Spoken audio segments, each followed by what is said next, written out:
नागनिका का नाना घाट गुहा अभिलेख के बाद सातवाहन वंश की कई प्राप्त अभिलेखों में से एक प्रमुख अभिलेख है यह पूना के नाना घाट से मिला है। न चला पंखा रह चले रहे ना। पूना घाट के कहाँ से मिला है? नाना घाट से मिला है। पूना घाट के नाना घाट से मिला है। पूना के कहाँ से मिला है? नाना घाट से मिला है। क्या? नागनिका का नाना घाट का गुहा अभिलेख कहाँ से मिलता है? पूना के नाना घाट से मिला। यह प्रथम सदी ईस्वी पूर्व के उत्तरार्ध का है। अब कब का है यह जो गुहा नागनिका का नाना घाट गुहा अभिलेख मिला है? वह कब का है? प्रथम सदी ईस्वी पूर्व का है। प्रथम सदी ईस्वी पूर्व का है। प्रथम सदी ईस्वी पूर्व का है। उत्तरार्ध यह ब्राह्मी लिपि में। और यह किस लिपि में लिखा गया था अभिलेख? यह भी नाना घाट गुहा अभिलेख नागनिका का नाना घाट गुहा अभिलेख ब्राह्मी लिपि में लिखा गया था। किस लिपि में? ब्राह्मी लिपि में लिखा गया था। यह ब्राह्मी लिपि में लिखा गया था। अब इसमें सातवाहन का शासक, इसमें कौन था? सातवाहन का शासक सातकर्णी प्रथम। सातवाहन का शासक था, उसका नाम क्या था? सातकर्णी प्रथम की पत्नी नागनिका के ने विभिन्न यज्ञों का विवरण दिया है। नागनिका किनका पत्नी का नाम था? सातवाहन का शासक था सातकर्णी प्रथम। ये महान शासक में गिनती आते थे सातकर्णी। सातकर्णी प्रथम की पत्नी का नाम था नागनिका। इन्होंने विभिन्न यज्ञों का विवरण दिया है इसमें। इस सातवाहन के कालीन दक्षिण भारत की राजनीतिक, धार्मिक एवं आर्थिक स्थिति का क्या चलता है? इनका पता चलता है। आर्थिक स्थिति का पता चलता है। तो हम लोग इसमें सीखे नागनिका का नाना घाट गुहा अभिलेख प्रथम सदी ईस्वी पूर्व उत्तरार्ध का है। यह कहाँ पर? पूना के नाना घाट में मिला है। यह सातवाहन के शासक सातकर्णी प्रथम की पत्नी नागनिका ने विभिन्न क्या यज्ञों का इसमें विवरण किया है।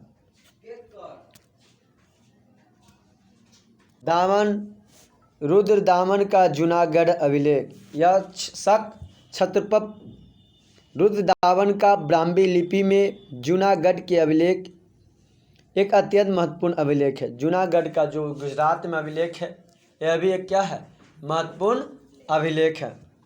इसमें सुदर्शन झील पर निर्मित बांध का इतिहास मिलता है। जो सुदर्शन झील है, सुदर्शन झील निर्मित बांध पर, जो जिस बांध पर झील बनाया गया उसका इतिहास मिलता है। सुदर्शन झील बहुत ही, देखो आगे भी पढ़ो इतिहास में, बहुत जगह राजा ने का काम सुदर्शन झील के सुधार भी हो। सुदर्शन झील की सांगपो की जानकारी उपलब्ध कराने वाला इस अभिलेख को प्रकाश में लाने का श्रेय जेम्स प्रिपेंस महोदय को जाता है। सुदर्शन झील को क्या था? सुदर्शन झील को सांगोपांग की जानकारी उपलब्ध कराने वाला इस अभिलेख का प्रकाश में लाने का श्रेय किनको जाता है? जेम्स प्रिपेंस महोदय। बहुत सारा अभिलेख को पढ़ने में सबसे अधिक महत्वपूर्ण किसका था? जेम्स प्रिपेंस को। जेम्स प्रिपेंस क्या था? एक अंग्रेज का एक तत्काल अधिकारी था। उन्होंने सर्वप्रथम 1832 ईस्वी में उन्होंने journal of Asiatic Society of Bengal के 7वें अंक में प्रकाशित कराया था। यानी किसमें? जेम्स प्रिपेंस ने सबसे पहले 1832 ईस्वी में एक मैगजीन आता था journal of Asiatic Society of Bengal के 7वें अंक में, यानी नंबर कितना था अंक का? 7वें अंक में यह प्रकाशित करवाया था। इसमें प्रकाशित करके यह बताया था कि किस प्रकार रुद्र दामन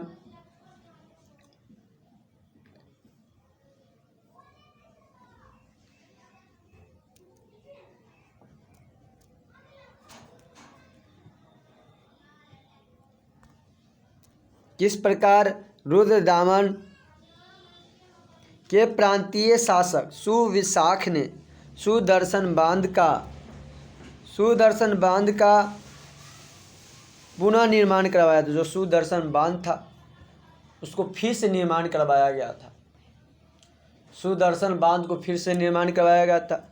और किस प्रकार के किसके शासक? रुद्रदामन के प्रांतीय शासक। जो रुद्रदामन के प्रांतीय शासक थे सुविशाख ने इसको क्या करता? सुदर्शन बांध को फिर से उसको पुनः निर्माण करवाया। साथ ही इसमें रुद्रदामन की राजनीतिक उपलब्धियों का विवरण भी मिलता है। इसमें किसका राजनीतिक विवरण का विवरण मिलता है?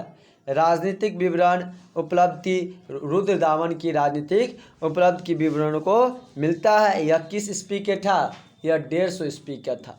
किस ईस्वी का था? यह 150 ईस्वी का था। 150 ईस्वी का था। अब मीनांडर का सिनकोट प्रस्तर मंजूषा अभिलेख खरोष्टी लिपि में 115 से 90 ईस्वी पूर्व इंडो ग्रीक शासक मियांडर का एक प्रमुख अभिलेख है। इंडो ग्रीक शासक था, इसका एक प्रमुख अभिलेख है। किसका? इंडो ग्रीक शासक का मियांडर का एक प्रमुख अभिलेख है। इसका नाम मियांडर का सिनकोट प्रस्तर मंजूषा अभिलेख। इसकी राजधानी सकला थी। इसकी राजधानी कहाँ थी? सकला थी। जो अभी कहाँ पे सकला है? पाकिस्तान का वर्तमान सियालकोट। यानी पाकिस्तान में अभी सकला कौन जगह का? पहले जो सकला था अभी कहाँ पे सकला है? पाकिस्तान में सियालकोट में है।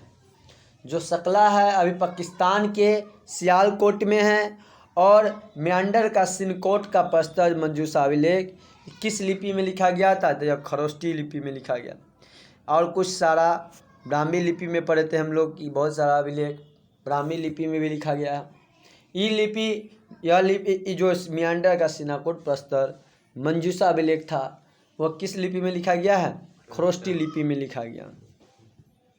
और कब से कब लिखा गया था? 1115 से 90 ईस्वी पूर्व की इंडो ग्रीक की जो था शासक उसका नाम मियांडर, उनकी एक प्रमुख अभिलेख है। यह पाकिस्तान के सिनगोट से प्राप्त है और उसकी राजधानी सकला थी। जो सकला अभी कहाँ पे है? पाकिस्तान के सियालकोट है वर्तमान में।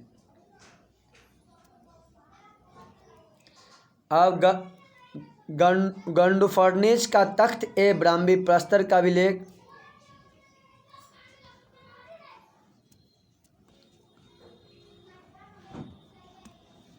यह पलवा शासक गंडोफर्निस का यह अभिलेख पेशावर तख्त ए बाही से प्राप्त हुआ है। यह किस लिपि में है? खरोष्टी लिपि में। यानी जो भी आया गंडोफर्निस का तख्त ए बाही प्रस्ताविलेख भी किस लिपि में था? ये भी क्या? खरोष्टी लिपि में ही था। यह भी कौन सा लिपि में था लिखा गया? खरोष्टी लिपि में अभिलेख लिखा गया था। और कहाँ से प्राप्त हुआ है? तख्त ए बाही से प्राप्त हुआ है। यह खरोष्टी लिपि में था। कनिष्क का प्रथम सुई बिहार ताम्रपत्र के लेख कुषाण शासक का प्रथम यह अभिलेख पाकिस्तान के बहावलपुर के समीप सुई बिहार स्तूप से मिला है। यह 89 ईस्वी का था। कितना ईस्वी का था? यह 89 ईस्वी का है।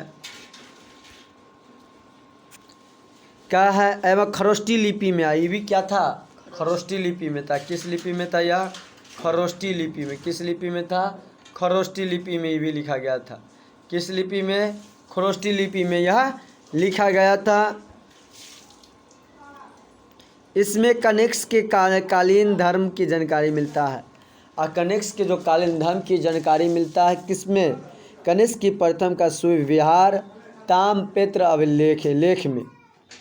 उसके बाद दूसरा समुद्रगुप्त का प्रयाग परिस्थिति स्तंभ अभिलेख। यह ब्राह्मी लिपि का यह अभिलेख मूलतः कौशाम्बी में था। समुद्रगुप्त का जो प्रयाग परिस्थिति स्तंभ अभिलेख था ये कहाँ पे था? कौशाम्बी में था। और किस भाषा में लिखा गया था? तो ब्राह्मी लिपि में लिखा गया था यह। अब ये जो कौशाम्बी में था जहाँ से इलाहाबाद किले में लाया गया था। कौशाम्बी से उठाकर इसको कहाँ लगा दिया गया? इलाहाबाद किले में लगा दिया गया। इस अभिलेख को जब उठा के वहाँ से लाया गया था तो उस समय इसकी जानकारी लोग को नहीं था कि क्या है। इसे देखने में लगता था क्या है ये अभिलेख, कोई क्या है इसमें राज कभी छुपा हुआ, किसी को मालूम उस समय नहीं था। तो वहाँ से उठाया, जिस राजा को मन था उखड़वाया, वहाँ से उखड़वा के केवल लगवा दिया। यहाँ कहाँ? इलाहाबाद में था, जहाँ से इलाहाबाद किले में लाया गया था। इसकी लिपि ब्राह्मी एवं भाषा संस्कृत थी। ब्राह्मी एवं भाषा किसका था? संस्कृत है। इसमें कुल 33 पंक्तियाँ था। इसमें कुल कितनी पंक्तियाँ था? 33 पंक्ति था। समुद्रगुप्त की जो प्राग प्रस्ती अभिलेख है, स्तंभ अभिलेख है, यह किस लिपि में था? तो यह लिपि कोई ब्राह्मी लिपि संस्कृत भाषा में था। यह कहाँ में था? कहाँ पे था पहले? कौशाम्बी में। कौशाम्बी से उठाकर कहाँ लाया गया? इलाहाबाद में लाया गया। इसमें कुल कितना पंक्तियाँ था? तो 33 पंक्तियाँ था।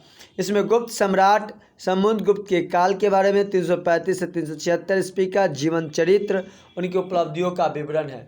समुद्रगुप्त जो भारत के राजा था, भारत का नेपोलियन भी कहा जाता है समुद्रगुप्त को, उन्हीं का विवरण, उनके जीवन का विवरण था इस अभिलेख में। उनका जीवन 335 से 376 ईस्वी का विवरण,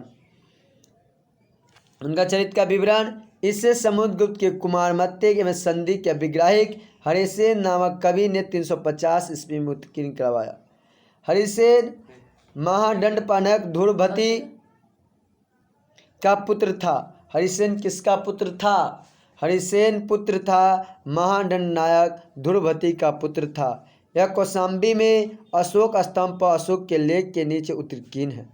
और जो हरिसेन की किसका पुत्र था, यह बात कहाँ पर उल्लेख है? यह बात उल्लेख है कौशाम्बी के अशोक स्तंभ के लेख के सबसे नीचे उत्कीर्ण था कि हरिसेन किसका पुत्र है? महादंड नायक के धुरभूति का पुत्र है। ऐसा कहा जाता है कि इसके नीचे मुगल सम्राट जहांगीर का भी लेख है। ऐसा यह भी बात लिखा जाता है जो जहांगीर, हमारे देश के जो मुगल सम्राट जहांगीर था, अकबर का बेटा, उसका भी नीचे, उस जो नीचे से जो जहाँ तक लिखा गया था उसके नीचे इसका भी अभिलेख लिखा गया है। इस अभिलेख को प्राचीन भारतीय अभिलेख का सरताज कहा जाता है। इस अभिलेख को भारतीय अभिलेखों का सरताज कहा जाता है। प्राचीन भारतीय क्या कहा जाता है? सरताज कहा जाता है। यहाँ से ऑब्जेक्टिव पूछ सकता है कि प्राचीन भारतीय का सरताज किस अभिलेख को कहा जाता है? तो समुद्रगुप्त के प्रयाग परिस्थिति स्तंभ अभिलेख को प्राचीन भारतीय का अभिलेखों का सरताज कहा जाता है। इसमें समुद्रगुप्त की दिग्विजयों का संपूर्ण उल्लेख मिलता है। इसमें क्या है? संपूर्ण गुप्त की दिग्विजय का संपूर्ण उल्लेख मिलता है। समुद्रगुप्त की प्रयाग परिस्थिति के 24वां, 25वां, 26वां पंक्ति के अंश इस प्रकार है।